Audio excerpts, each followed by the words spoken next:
दोस्तों नमस्कार। ये है मार्गदर्शन फॉर सिविल सर्विसेज। मैं अनुराग चौधरी। दोस्तों आज की वीडियो में समसामयिक घटना चक्र द्वारा प्रकाशित भूगोल के अंतर्गत आप पढ़ेंगे विश्व का भूगोल का चौथा भाग। ये वीडियो विश्व के भूगोल का अंतिम भाग है। इसके बाद हम भारत का भूगोल प्रारंभ करेंगे। दोस्तों इस वीडियो का उद्देश्य कम समय में भूगोल का रिवीजन करना है। तो आइए शुरू करते हैं। दोस्तों हम कंटिन्यू कर रहे थे विश्व के भूगोल में आर्थिक भूगोल के अंतर्गत जो कृषि और पशुपालन का पार्ट था। तो आइए शुरू करते हैं आज का वीडियो। आज की वीडियो का पहला प्रश्न है अल्फ़ा अल्फ़ा क्या है। तो दोस्तों एक प्रकार की घास है अल्फ़ा अल्फ़ा। अगला प्रश्न कथन कारण से है। कथन है किसी भी अफ्रीकी देश में चाय बागान नहीं है। कारण है चाय के पौधों को उच्च ह्यूमस युक्त उर्वर मृदा की आवश्यकता होती है। तो दोस्तों ए गलत है और आर सही है। तो किसी भी अफ्रीकी देश में चाय बागान नहीं है, ये कथन गलत है। कीनिया में चाय बागान हैं।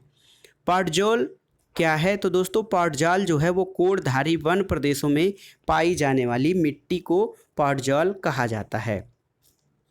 अगला प्रश्न है दोस्तों कि जो है मोका काफ़ी कहाँ उगाई जाती है। तो दोस्तों मोका काफ़ी जो है वो यमन में उगाई जाती है। चाय में क्या पाया जाता है। तो चाय में थिनाइन, कैफीन, पॉलीफेनॉल्स, टेनिन, थियोम्ब्राइन और थियोफाइनिल आदि तत्व पाए जाते हैं। तो चाय बहुत ही महत्वपूर्ण पेय पदार्थ है दोस्तों। इसमें मुख्य रूप से थिनाइन, कैफीन, पॉलीफेनॉल्स, टेनिन, थियोब्रोमाइन और थियोफाइलिन आदि तत्व पाए जाते हैं, याद रखिएगा। कृषि के अंतर्राष्ट्रीय समझौते के अनुसार ग्रीन बॉक्स में क्या शामिल किया जाता है। तो कृषि अनुसंधान और पादप संरक्षण संबंधी आर्थिक सहायता ये ग्रीन बॉक्स के अंतर्गत शामिल की जाती है। हेरोइन किससे प्राप्त होती है। तो अफीम पोस्ता से दोस्तों हेरोइन प्राप्त होती है। ये एक महत्वपूर्ण मादक पदार्थ है। स्वर्णिम अर्धचंद्र में किसे सम्मिलित किया जाता है। तो जो गोल्डन अर्धचंद्र या स्वर्णिम अर्धचंद्र है इसमें अफ़गानिस्तान, ईरान और पाकिस्तान को शामिल किया जाता है। वह देश समूह जहां मक्का मुख्य भोजन के रूप में उपयोग में आता है तो वो है दोस्तों मध्य अफ्रीका में मक्का मुख्य भोजन के रूप में उपयोग किया जाता है। सैक्रामेंटो सान जोवाक्विन घाटी जो अमेरिका में अंगूर और सिट्रस यानी नींबू वंश के फलों के लिए उत्पादन के लिए विख्यात है, वो कहाँ स्थित है। तो सैक्रामेंटो सान जोवाक्विन घाटी ये कैलिफोर्निया राज्य में स्थित है। अगला प्रश्न कथन कारण से है। कथन है यूरोप के भूमध्य सागरीय क्षेत्र में व्यापारिक अंगूर की खेती विशिष्ट है। कारण है उसका 85% अंगूर शराब बनाने के काम में आता है। तो दोस्तों ए और आर दोनों सही हैं और आर ए की सही व्याख्या करता है। यानी यूरोप के जो भूमध्य सागरीय क्षेत्र है वहाँ पे व्यापारिक अंगूर की खेती विशिष्ट रूप में की जाती है और उसका 85% हिस्सा अंगूर, जो 85% उत्पादित अंगूर है वो शराब बनाने के काम आता है। अगला प्रश्न है पहली बार उच्च उपज किस्म बीज विकसित किए गए थे। तो पहली बार उच्च उपज किस्म या हाइब्रिड बीज दोस्तों मैक्सिको में विकसित किए गए थे। कत्था बनाने के लिए जिस पेड़ की लकड़ी का प्रयोग किया जाता है तो वो है खैर की लकड़ी। खैर एक दोस्तों लकड़ी है जिसका प्रयोग टेनिन या कत्था बनाने में किया जाता है। अफ्रीका में मूंगफली किस देश की प्रमुख फसल है। तो दोस्तों गैम्बिया है। गैम्बिया की प्रमुख फसल मूंगफली है और गैम्बिया अफ्रीका में स्थित है। मूंगफली का मूल स्थान क्या है। तो ये है ब्राज़ील। और शहतूश जो विश्व की सबसे सुंदर, गर्म और हल्का ऊन माना जाता है वो कहाँ पैदा होता है। तो शहतूश ऊन तिब्बत, चीन में पैदा होता है। शहतूश साल बनाई जाती है। तो दोस्तों शहतूश साल जो होता है वो चिरू एक जीव है, उसके बालों से शहतूश साल बनाई जाती है। एपीकल्चर एक वैज्ञानिक विधि है जो किससे संबंधित है। तो दोस्तों एपीकल्चर मधुमक्खी पालन या शहद उत्पादन से संबंधित है। विटीकल्चर का संबंध अंगूर के उत्पादन से है। दोस्तों विटीकल्चर अंगूर उत्पादन से संबंधित है। अब आइए देखते हैं कृषि के जो प्रकार हैं या खेती का नामकरण है उसका सही सुमेलन करना है। फूलों की खेती को फ्लोरिकल्चर कहते हैं, फसलों की खेती एग्रोनॉमी कही जाती है, सब्जियों की खेती ओलेरीकल्चर कहते हैं और फलों की खेती पोमोलॉजी। सब्जियों की खेती दोस्तों वेजिकल्चर नहीं कहा जाता है, आप याद रखिएगा। सब्जियों की खेती ओलेरीकल्चर है, फूलों की खेती फ्लोरिकल्चर, फसलों की खेती एग्रोनॉमी और फलों की जो कृषि है उसे पोमोलॉजी कहा जाता है। अगला प्रश्न है रेशम उत्पादन में विश्व में प्रथम स्थान कौन सा है? तो दोस्तों रेशम उत्पादन में प्रथम स्थान पर चीन है और भारत का दूसरा स्थान है। अगला प्रश्न कथन कारण से है। ऑस्ट्रेलिया में जो गो पशुपालन या कैटल रियरिंग जितना दूध के लिए है उसकी अपेक्षा मांस के लिए अधिक किया जाता है। कारण है ऑस्ट्रेलिया वासी परंपरागत रूप से मांसाहारी हैं। तो ए और आर दोनों सही है और आर ए का सही स्पष्टीकरण है। तो ऑस्ट्रेलिया में जो गो पशुपालन किया जाता है वो दूध की अपेक्षा मांस के लिए अधिक किया जाता है। विश्व की बृहत्तम पशुधन समिष्टि कहाँ पर है? तो दुनिया में बृहत्तम पशुधन जो है वो चीन में पाया जाता है। भारत में भी पशुओं की संख्या बहुत है। यूरोप एवं उत्तरी अमेरिका में बीफ की एक सुरक्षित एवं स्वस्थ खाद्य की छवि को किसने नष्ट किया है? तो दोस्तों मैड काऊ रोग है। इसने यूरोप और उत्तरी अमेरिका में बीफ की सुरक्षित और स्वस्थ खाद्य छवि को नष्ट किया है। विश्व में सर्वाधिक दुग्ध उत्पादक देश कौन है? तो ये भारत है।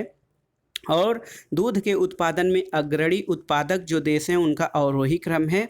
पहले स्थान पर भारत है, दूसरे पे संयुक्त राज्य अमेरिका, फिर चीन का नंबर है। मक्का उत्पादन में विश्व में अग्रणी कौन है दोस्तों? तो आपको जानना चाहिए मक्का उत्पादन में संयुक्त राज्य अमेरिका जो है वो अग्रणी है। विश्व का चीनी का कटोरा क्यूबा को कहा जाता है। अब आइए देखते हैं खनिज संसाधन। तो इसमें सबसे पहले हम देखेंगे कोयला। कोयला किसका उदाहरण है? तो दोस्तों कोयला परतदार चट्टानों का उदाहरण है। कोयला, कच्चा तेल और प्राकृतिक गैस क्या कहे जाते हैं? तो कोयला, कच्चा तेल और जो नेचुरल गैस है इसे जीवाश्मिक फ्यूल या जीवाश्म ईंधन कहा जाता है। सत्य कथन बताना है। चीन संसार में अग्रणी कोयला उत्पादक है। यूक्रेन में डोनेट्स बेसिन प्रमुख कोयला उत्पादन क्षेत्र है। जर्मनी में सार क्षेत्र में कोयला उत्पादन किया जाता है और संयुक्त राज्य अमेरिका में मुख्य कोयला उत्पादन जो है वो अपलेशियन प्रदेश में किया जाता है। डोनबास दोस्तों किसके लिए प्रसिद्ध है? तो डोनबास जो है ये कोयला उत्खनन के लिए प्रसिद्ध है। अगला प्रश्न है दोस्तों कोयला क्षेत्र और उनसे संबंधित देशों का मिलान कराना है। डोनेट्स यूक्रेन का कोयला उत्पादक क्षेत्र है। कुजनेट्स बेसिन ये रूस का है। लंकाशायर यूनाइटेड किंगडम का है और सार प्रदेश जो है वो जर्मनी का प्रमुख कोयला उत्पादक क्षेत्र है। पत्थर के कोयले के भंडार में संसार में अग्रणी देश कौन है? तो ये है अमेरिका। विश्व के कोयले का आधे से अधिक उत्पादन किसके द्वारा किया जाता है? तो दोस्तों विश्व में कोयले का आधे से अधिक उत्पादन चीन और संयुक्त राज्य अमेरिका से किया जाता है। रूर बेसिन प्रसिद्ध औद्योगिक क्षेत्र कहाँ का है? रूर बेसिन जर्मनी का प्रसिद्ध औद्योगिक क्षेत्र है। सर्वाधिक कोयला कहाँ पाया जाता है? तो अमेरिका में। विश्व में सबसे अधिक कोयला उत्पादन करने वाला देश चीन है। और रुकवा झील जो तंजानिया में है ये किस खनिज उत्पादन के लिए प्रसिद्ध है? रुकवा झील दोस्तों तंजानिया का प्रसिद्ध कोयला उत्पादक क्षेत्र है। अब आइए देखते हैं लौह अयस्क से संबंधित प्रमुख प्रश्न। पृथ्वी के गर्भ में दूसरी सबसे ज़्यादा पाई जाने वाली धातु कौन सी है? तो ये है लौह पृथ्वी के गर्भ में दूसरी सबसे ज़्यादा पाई जाने वाली धातु है। विश्व में लौह अयस्क का बृहत्तम उत्पादक कौन है? तो ये है चीन। और विश्व में लौह अयस्क के 3 अग्रणी उत्पादक चीन, ऑस्ट्रेलिया और ब्राज़ील हैं दोस्तों। अगला प्रश्न लौह अयस्क क्षेत्रों का सूची 2 से सही देशों से मिलान कराना है। तो लॉरेन जो है वो फ्रांस का लौह अयस्क का क्षेत्र है। मिडलैंड यूनाइटेड किंगडम में है। किरूना स्वीडन का और कोस्ताने जो है वो कजाकिस्तान का लौह अयस्क क्षेत्र है। फ्रांस का लॉरेन क्षेत्र किसके लिए प्रसिद्ध है? लौह और इस्पात उद्योग के लिए फ्रांस का लॉरेन क्षेत्र प्रसिद्ध है। अगला प्रश्न है दोस्तों अन्य खनिजों से संबंधित। तो संसार में तांबा अयस्क का सबसे बड़ा उत्पादक क्षेत्र कहाँ है? तो ये है चिली। चिली तांबा उत्पादन में सबसे महत्वपूर्ण उत्पादक क्षेत्र है। अगला प्रश्न है दोस्तों कि अफ्रीकी देश जाम्बिया में तांबे के विपुल भंडार हैं, फिर भी इस देश की आर्थिक प्रगति नहीं हो पाई है। क्योंकि यहाँ पर समुद्री बंदरगाह नहीं है। जापान लगभग किस धातु के क्षेत्र में आत्मनिर्भर है? तो तांबा के क्षेत्र में। और दोस्तों ऑस्ट्रेलिया में जो कालगुरली क्या है, ये किस खनिज के लिए विख्यात है? ये स्वर्ण उत्पादन के लिए प्रमुख खान है, कालगुरली और कूलगार्डी। कूलगार्डी ऑस्ट्रेलिया के किस प्रांत में है? तो ये वेस्टर्न ऑस्ट्रेलिया में स्थित है। और जोहानसबर्ग किसके लिए विख्यात है? स्वर्ण खनन के लिए। ये साउथ अफ्रीका में है दोस्तों। वह देश जो भारत को सर्वाधिक स्वर्ण का निर्यात करता है, तो ये है दोस्तों, आंकड़ा घटता बढ़ता रहता है, लेकिन स्विट्जरलैंड सर्वाधिक स्वर्ण का निर्यात करता है। विश्व में चांदी का सबसे बड़ा उत्पादक, तो ये मैक्सिको है। और बॉक्साइट किसके या किस धातु के निष्कर्षण के लिए कच्ची धातु है? तो ये एल्यूमिनियम का निष्कर्षण दोस्तों बॉक्साइट अयस्क से किया जाता है। अगला प्रश्न देखते हैं, विश्व में एल्यूमिनियम का सबसे बड़ा उत्पादक कौन है? तो विश्व में एल्यूमिनियम का सबसे बड़ा उत्पादक चीन है। टिन कहाँ मिलता है? तो टिन जो है वो प्लासर निक्षेपों में मिलता है। टिन का अग्रणी उत्पादक देश चीन है। और संसार के 3 अग्रगण्य पेट्रोलियम उत्पादक देश कौन हैं? सऊदी अरब, संयुक्त राज्य अमेरिका और रूस। विश्व में पेट्रोलियम का सबसे बड़ा उत्पादक कौन है? तो ये सऊदी अरब है।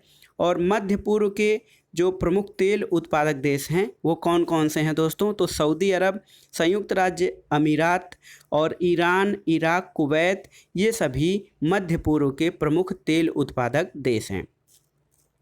अगला प्रश्न है, दक्षिण पूर्वी एशिया का सबसे बड़ा खनिज तेल उत्पादक देश कौन सा है? बहुत ही महत्वपूर्ण है दोस्तों।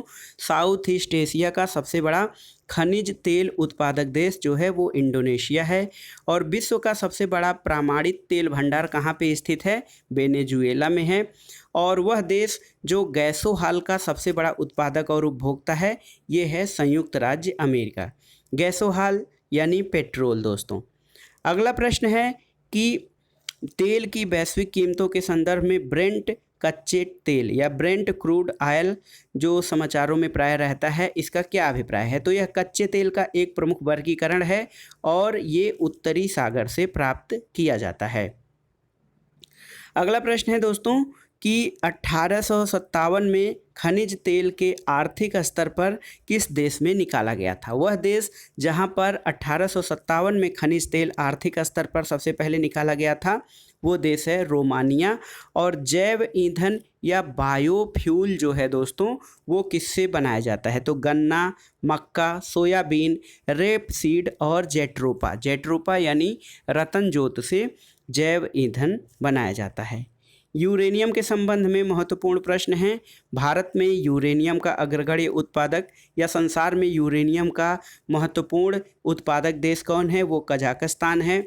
और यूरेनियम का प्रमुख उत्पादक देश ये है कनाडा। और दुनिया में सर्वाधिक आणविक खनिज उत्पादक देश कौन सा है? कजाकिस्तान है दोस्तों। और यूरेनियम के सर्वाधिक भंडार ऑस्ट्रेलिया में पाए जाते हैं।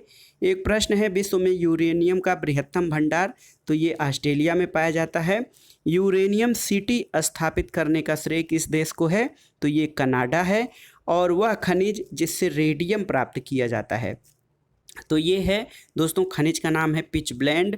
और पिच ब्लेंड से ही मैडम क्यूरी और उनके पति ने जो है वो रेडियम का निष्कर्षण किया था। रेडियम जो है वो एक रेडियो एक्टिव धातु है। अगला प्रश्न है, वह देश जो बहुत महत्वपूर्ण यूरेनियम अयस्क निक्षेप के लिए जाना जाता है वो कनाडा है। अब आइए देखते हैं प्राकृतिक कपूर किससे प्राप्त होता है? तो प्राकृतिक कपूर चीन और जापान के एक देशज वृक्ष से प्राप्त होता है। वह खनिज जो अलौह धातुओं को दर्शाती है, तो अलौह धातु हैं निकिल, जस्ता, तांबा और एल्यूमिनियम। अलौह धातु वे हैं जो मतलब आयरन या फेरिक ग्रुप में नहीं आते हैं और चुंबक से ये आकर्षित नहीं होते हैं। अब देखिए दोस्तों, खनिज और उनसे उत्पादक क्षेत्रों को मिलान करना है, बहुत ही महत्वपूर्ण है। कोयला कोयला कारागांडा बेसिन में, सोना हाईवेल्ड, लौह अयस्क क्रिबोई राग, खनिज तेल सान जाक्विन घाटी और तांबा एरिजोना में, खनिज तेल वेनेजुएला में, तांबा जाम्बिया में, मैग्नीज गैबन में और बॉक्साइट के प्रमुख भंडार गुयाना में पाए जाते हैं। इसके अलावा दोस्तों डोनबास बेसिन जो है वो कोयला उत्पादक क्षेत्र है। मेसाबी रेंज लौह अयस्क के लिए प्रसिद्ध है, मोसुल खनिज तेल के लिए और ट्रांसवाल जो है वो सोना उत्पादन के लिए प्रसिद्ध क्षेत्र है। लौह अयस्क आपने जान लिया, मेसाबी खनिज तेल बाकू रूस का एक प्रमुख खनिज तेल उत्पादन क्षेत्र है। तांबा बिंघम में और यूरेनियम पोर्ट रेडियम से उत्पादन होता है। बाकू का प्रसिद्ध किस लिए है? तो बाकू दोस्तों पेट्रोलियम के लिए प्रसिद्ध है। अंतर्राष्ट्रीय स्तर पर मेसाबी रेंज किस उत्पादन के लिए जाना जाता है? तो ये लौह अयस्क के उत्पादन के लिए जाना जाता है। किम्बरले दोस्तों हीरा उत्पादन के लिए, विट वाटर सैंड सोना उत्पादन के लिए, कटंगा पठार तांबा उत्पादन के लिए और सार बेसिन ये कोयला निष्कर्षण का क्षेत्र है। संसार में टाइटेनियम जो बहुत ही मजबूत होता है, इसे भविष्य की भी धातु कहा जाता है। तो संसार में टाइटेनियम का सबसे अग्रणी उत्पादक देश चीन है। अगला प्रश्न देखते हैं दोस्तों, विश्व में बॉक्साइट का बृहत्तम उत्पादक कौन है? तो ये है ऑस्ट्रेलिया। और किस खनिज के कारण चिली की प्रसिद्धि है? तो दोस्तों चिली जो देश है वो नाइट्रेट के लिए बहुत ही महत्वपूर्ण और प्रसिद्ध देश है। बोलीविया टिन उत्पादन में अग्रणी है। ब्राज़ील जो है लौह अयस्क में, मैक्सिको चांदी में, पेरू जो है वो नाइट्रेट के उत्पादन में और पेरू जो है दोस्तों वो सोना उत्पादन के लिए भी प्रसिद्ध है। हीरा का सबसे बड़ा उत्पादक देश कौन है? तो हीरा का सबसे बड़ा उत्पादक देश रूस है, फिर बोत्सवाना है और उसके बाद चीन है। अगला प्रश्न है, ऊर्जा के वाणिज्यिक स्रोतों में विशुद्ध रूप से क्या शामिल होते हैं? तो ऊर्जा के जो वाणिज्यिक स्रोत हैं उसमें कोयला, तेल, गैस, जल विद्युत और यूरेनियम शामिल हैं। अफ्रीका में सर्वाधिक तांबा उत्पादक क्षेत्र कौन सा है? तो डोमिनिक रिपब्लिक ऑफ कांगो जो है वो सर्वाधिक तांबा उत्पादक क्षेत्र है। अब आइए विश्व के कुछ प्रमुख नगर और उनसे संबंधित उद्योग हैं। तो दोस्तों लौह इस्पात के केंद्र हैं, इसका मिलान करना है। लौह इस्पात केंद्र हैमिल्टन कनाडा में स्थित है। बर्मिंघम आप जानते हैं यूनाइटेड किंगडम का एक शहर है।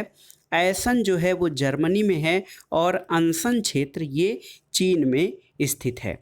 इसके अलावा सही सुमेलन करना है। पिट्सबर्ग जो है दोस्तों यूएसए में है, ये लोहा और इस्पात उद्योग के लिए प्रसिद्ध है। संघाई चीन में है, सूती वस्त्र उद्योग के लिए। डूडी स्कॉटलैंड में है, जूट वस्त्र उद्योग के लिए। और लेनिनग्राड सेंट पीटर्सबर्ग रूस में स्थित है, जो कि जलयान और पोत निर्माण के लिए प्रसिद्ध है। अब आइए देखते हैं सही सुमेलन करना है। ये है दोस्तों सलेम लौह और इस्पात उद्योग के लिए प्रसिद्ध है, भारत में है। लॉस एंजलिस हवाई जहाज़ के लिए, आबादान तेल शोधन संयंत्र के लिए और नागोया जापान में है, सूती वस्त्र और ऑटोमोबाइल के लिए प्रसिद्ध उत्पादन केंद्र है। डेट्राइट आप जानते हैं अमेरिका में है, ये ऑटोमोबाइल उद्योग के लिए प्रसिद्ध है। मैग्नीटोगोर्स्क ये लोहा और इस्पात उद्योग के लिए। जोहानसबर्ग सोना खनन के लिए और बर्मिंघम लोहा इस्पात उद्योग के लिए प्रसिद्ध है। ओसाका जापान का शहर है, ओसाका वस्त्र उद्योग के लिए, याकोहामा पोत निर्माण के लिए। ह्यूस्टन जो है बंदरगाह शहर है जो कि तेल और प्राकृतिक गैस के लिए। अंसन लोहा इस्पात उद्योग के लिए। हवाना जो क्यूबा की राजधानी है सिगार उद्योग के लिए प्रसिद्ध है। चेलियाब्रिंस्क दोस्तों धातु और सैन्य मशीनरी के लिए। मिलान रेशमी वस्त्रों के उत्पादन के लिए। डेट्राइट ऑटोमोबाइल और मोटर गाड़ी के लिए। इसके अलावा मॉस्को जो है वो धातु रसायन और मशीनरी उद्योग के लिए प्रसिद्ध है। सूती वस्त्र उद्योग का प्रमुख केंद्र कौन सा है? तो जापान का ओसाका शहर सूती वस्त्र उद्योग के लिए प्रमुख शहर है। शेफील्ड दोस्तों कैटलरी उद्योग के लिए।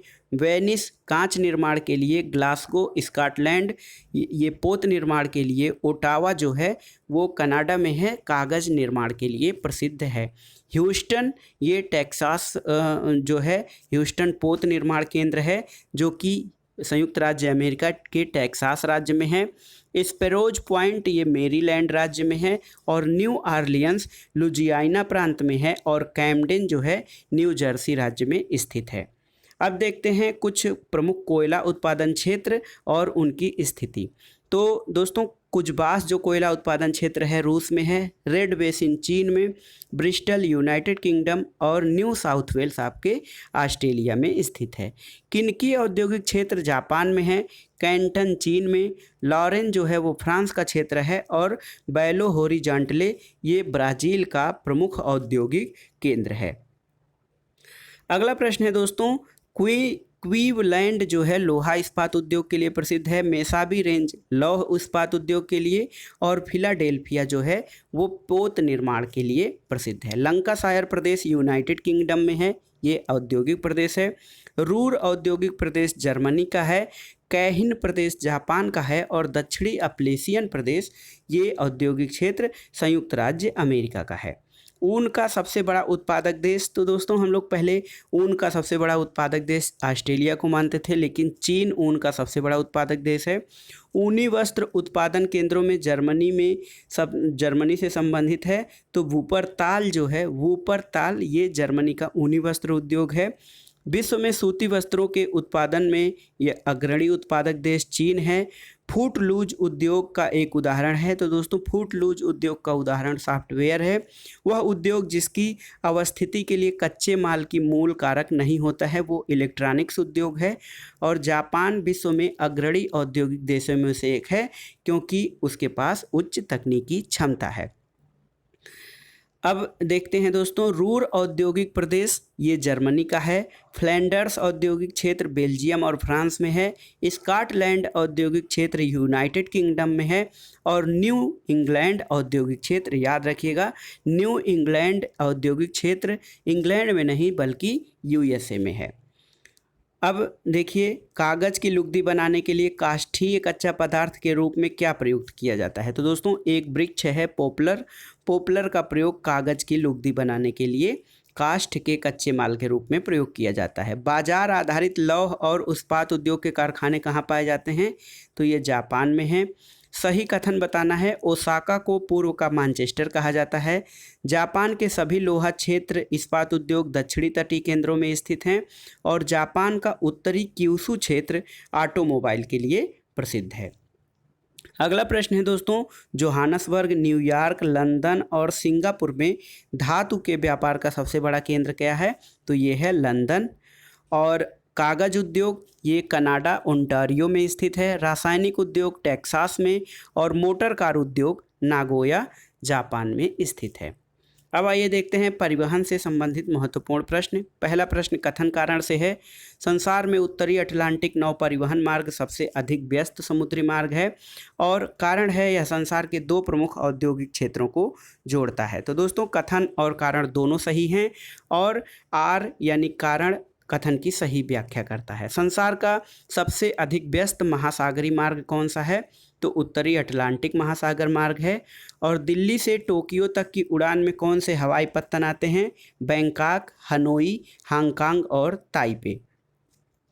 पर्थ से यानी ऑस्ट्रेलिया से लंदन तक का लघुतम वायुमार्ग क्या है, तो पर्थ, मुंबई, रोम और लंदन।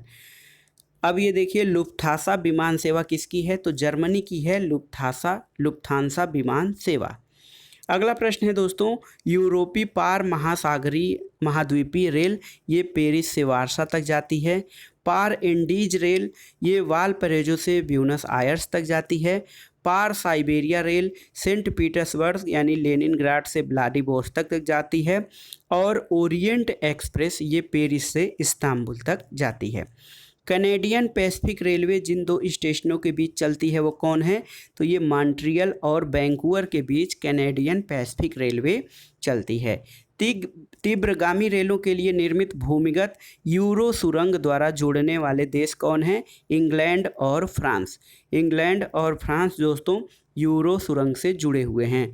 सीकान नामक लंबी रेल सड़क सुरंग कहाँ पर स्थित है, सीकान रेल सुरंग जापान में स्थित है। अब देखते हैं प्रमुख पत्तन और बंदरगाह। जापान का सबसे व्यस्त समुद्री पत्तन क्या है? तो योकोहामा है। ऑस्ट्रेलिया का पत्तन नगर नहीं है, कैनबरा नहीं है। विश्व का सबसे बड़ा पोताश्रय क्या है? संघाई। संघाई जो चीन में है दोस्तों, विश्व का सबसे बड़ा पोत स्थल है। पोत भार टनमान की दृष्टि से विश्व का सबसे व्यस्ततम बंदरगाह, तो ये संघाई है। और वेनेजुएला में तेल पत्तन के रूप में किसे विकसित किया गया है? मार्कैबो पत्तन। वेनेजुएला में इसे तेल या पेट्रोलियम पत्तन के रूप में विकसित किया गया है। अगला प्रश्न है अलेक्जेंड्रिया समुद्र पत्तन, ये मिस्र का है। पोर्ट डायमंड कहाँ स्थित है? दक्षिण अफ्रीका में है। वह बंदरगाह जिसे विश्व का काफ़ी बंदरगाह, तो ये सैंटोस बंदरगाह है। विश्व का सबसे बड़ा जहाज निर्माता देश चीन है। ग्वादर पत्तन पाकिस्तान में स्थित है। रॉटरडम बंदरगाह दोस्तों नीदरलैंड में है। इगारका रूस में है। मोंटवीडियो उरुग्वे का बंदरगाह नगर है। और जकार्ता इंडोनेशिया में स्थित है। मानचित्रण से संबंधित प्रश्न है दोस्तों। समदाब रेखाओं को दर्शाने वाला दैनिक मौसम मानचित्र उदाहरण किसका है? तो ससमान रेखा मानचित्र या आइसोप्लेथ, ये समदाब रेखाओं को दर्शाता है। आइसोगोनिक रेखाएं कौन सी हैं? समान चुंबकीय झुकाव वाली रेखाएं आइसोगोनिक रेखाएं होती हैं। जल के अंदर समान गहराई के बिंदुओं को मिलाकर खींची जाने वाली सीधी रेखाएं आइसोबाथ रेखाएं कहलाती हैं। और उच्चावच दिखाने वाली सबसे सही रेखाएं कौन हैं? तो ये समोच्च रेखाएं होती हैं। अब आइए देखते हैं विविध प्रश्न। संसार के सर्वाधिक महत्वपूर्ण मत्स्यन या मछली जो है मारने के जो केंद्र हैं वो कहाँ पाए जाते हैं? तो ये कोष्ण और शीत सागरी धाराएं जहाँ पर मिलती हैं, जहाँ पे ठंडी और गर्म धाराएं मिलती हैं, वो संसार के सर्वाधिक मछली उत्पादन या मछली मारने के केंद्र हैं। ग्रैंड बैंक कहाँ है? तो ये उत्तरी अमेरिका के पूर्वी तट पर है। भूगोल में नवनियतिवाद के सिद्धांत का प्रतिपादन जी टेलर ने किया था। और दोस्तों अपनी पुस्तक इंट्रोड्यूसिंग कल्चरल जियोग्राफी में जेई स्पेंसर और डब्ल्यू.एल. टॉमस ने विश्व को कितने क्षेत्रों में विभाजित किया था? तो 11 सांस्कृतिक प्रदेशों में। और मधेसी कहाँ के हैं दोस्तों? तो नेपाल की एक जाति है। रोहिंग्या जो हैं वो म्यांमार के रहने वाले हैं। अगला प्रश्न है समान वर्षा क्षेत्रों को या समान वर्षा वाले क्षेत्रों को जोड़ने वाली रेखा क्या कही जाती है? तो इसे आइसोहाइट कहते हैं दोस्तों। अगला प्रश्न सही कथन है भौमिक मील की दूरी समुद्री मील से कम होती है। समुद्री मील जो है वो सामान्य जो जिससे दूरी मापी जाती है उस मील से अधिक होता है। अर्जेंटीना में दोस्तों पंपास घास के मैदान हैं। कनाडा मनीटोबा मोरक्को में एटलस पर्वत है। और दक्षिण अफ्रीका में किम्बरले हीरे की खान स्थित है। ध्रुव तारा उत्तरी दिशा में है। पृथ्वी में गुरुत्वाकर्षण बल होता है। ग्रीनलैंड आर्कटिक महासागर में स्थित है। और जो है दोस्तों विस्फोट, हमारा जो है विस्फोट ये ध्वनि उत्पन्न करता है। ग्रेट विक्टोरिया मरुस्थल ये ऑस्ट्रेलिया में है। ग्रैंड कैनियन ये यूएसए में है। लेक विनिपेग कनाडा में स्थित है। और दक्षिणी आल्प्स न्यूजीलैंड की पर्वत श्रृंखला है। विश्व का पहला परमाणु बिजली घर कहाँ पर स्थापित किया गया था? अमेरिका में। साइकन रेल सुरंग जापान में है। पेट्रोनास टावर मलेशिया में है। अपलेशियन पथ यूएसए में है। और रोगन बांध ताजिकिस्तान में स्थित है। एक महत्वपूर्ण प्रश्न दोस्तों बरमूडा त्रिभुज कहाँ स्थित है? ये पश्चिमी उत्तरी अटलांटिक महासागर में है। बरमूडा त्रिकोण दक्षिणी फ्लोरिडा, पिमापी और प्यूर्टो में स्थित है। स्वर्णिम त्रिकोण क्या है? तो दक्षिण पूर्व एशिया का अफीम उत्पादक क्षेत्र है। बरमूडा त्रिकोण उत्तरी अटलांटिक महासागर के पश्चिमी भाग का एक क्षेत्र है। सुदूर पूर्व का चावल का कटोरा म्यांमार को कहा जाता है। और रेड बेसिन दोस्तों चीन में स्थित है। संयुक्त राज्य अमेरिका का उपग्रह प्रक्षेपण स्थल कहाँ पर स्थित है? ये केप कैनेडी में, फ्लोरिडा शहर के केप कैनेडी में स्थित है संयुक्त राज्य अमेरिका का उपग्रह प्रक्षेपण स्थल। विविध प्रश्नों से संबंधित अगला प्रश्न है वह देश जिसके उपग्रहों से अंटार्कटिका का विस्तृत और संपूर्ण मानचित्र बनाने में सहायता मिली है? कनाडा है। मदिरा या शराब का बृहत्तम उत्पादक फ्रांस है। पेड़ की आयु का पता कैसे लगाया जाता है? तो उसके धड़ पर बलियों की संख्या की गणना करके। विश्व के सबसे ऊंचाई पर स्थित दूरबीनी वेधशाला कहाँ पे है? भारत में है। यूरोपीय संघ का मुख्यालय ब्रुसेल्स में स्थित है। अंतर्राष्ट्रीय समुद्री संगठन या इंटरनेशनल मेरीन ऑर्गेनाइजेशन लंदन में स्थित है। अगला प्रश्न है दोस्तों, संस्था और उससे संबंधित नगर। अंतर्राष्ट्रीय रेड क्रॉस सोसाइटी जेनेवा में है। अंतर्राष्ट्रीय न्यायालय द हेग में है। यूरोपीय आर्थिक समुदाय का मुख्यालय ये ब्रुसेल्स में है। और खाद्य और कृषि संगठन रोम में स्थित है। अगला प्रश्न, कैलाश मानसरोवर तीर्थ यात्रा के लिए वीज़ा लेना पड़ता है क्योंकि ये स्थित है चीन तिब्बत में। ऑस्ट्रेलिया वासी क्रिसमस कब मनाते हैं? तो गर्मी के मौसम में, क्योंकि वहाँ दिसंबर में ऑस्ट्रेलिया जो कि दक्षिणी ध्रुव में स्थित है, दक्षिणी गोलार्ध में स्थित है दोस्तों, वहाँ पर जो दिसंबर का महीना होता है वो गर्मी का होता है।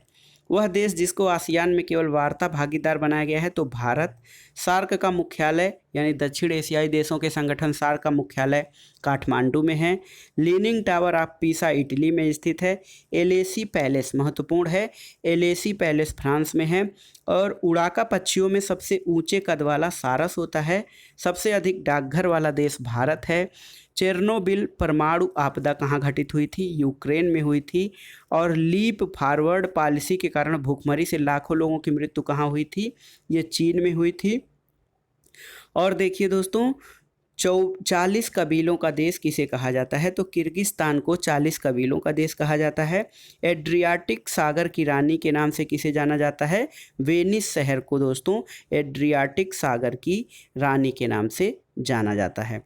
तो ये था आज का वीडियो। इसमें हमने कवर किया दोस्तों समसामयिक घटना चक्र द्वारा प्रकाशित भूगोल के अंतर्गत विश्व का भूगोल। विश्व के भूगोल को हमने 4 भागों में कवर किया है और अब हम आगे कंटिन्यू करेंगे भारत का भूगोल। भारत का भूगोल इसलिए दोस्तों क्योंकि भारत के भूगोल से सामान्य अध्ययन के अंतर्गत प्रारंभिक परीक्षाओं में प्रश्न पूछे जाते हैं। और ये जो वीडियो बनाने का उद्देश्य है, इसको कम समय में अधिक से अधिक परीक्षोपयोगी महत्वपूर्ण प्रश्नों को रिवाइज करना इस वीडियो को बनाने का उद्देश्य है। तो दोस्तों वीडियो कैसा लगा और हमें कमेंट बॉक्स में ज़रूर बताइएगा। किस अन्य विषय पे आप वीडियो चाहते हैं इसके बारे में भी बताइएगा। वीडियो देखने के लिए धन्यवाद। इस चैनल मार्गदर्शन फॉर सिविल सर्विसेज को शेयर करें, लाइक करें और इस चैनल को सब्सक्राइब अवश्य करें। वीडियो देखने के लिए धन्यवाद। नमस्कार।